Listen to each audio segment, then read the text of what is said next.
Hello. Today I would like to talk about a book that I have just finished reading that I believe would be a wonderful book to have in the 6th through 8th grade classroom, Kira Kira.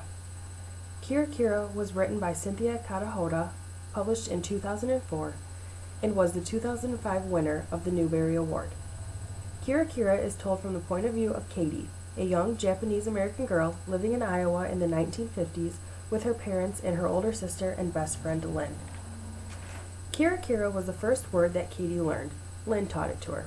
Kira Kira means glittering in Japanese.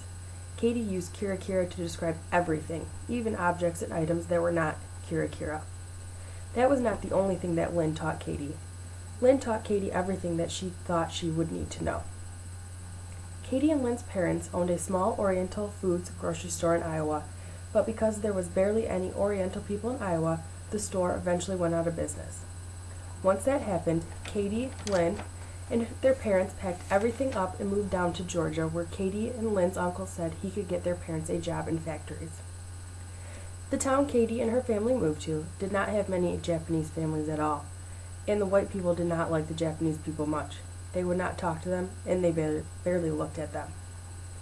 As Katie's uncle said, Katie's parents both got jobs in factories.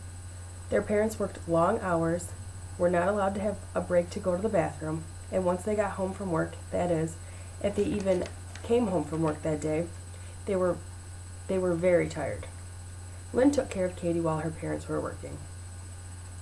Katie and Lynn became big sisters to brother Sammy shortly after they moved to Georgia, and just as Lynn took care of Katie, taught her everything she needed to know, and looked out for her, Katie did the same for Sammy. Lynn eventually became very sick with anemia, which Katie's father later told her that what Lynn had was lymphoma.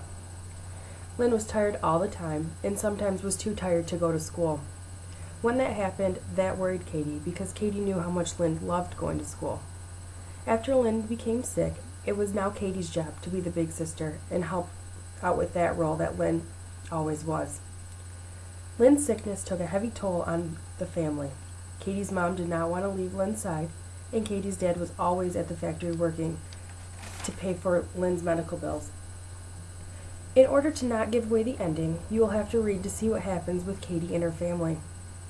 As I have said before, I believe this is a great book to bring into the classroom of 6th through 8th grade students, and there are many possible thematic unit topics in which could be taught. They include, but are not limited to, diversity, Japanese Americans, family, friendship, death, sister and sister relationships, sister and brother relationships.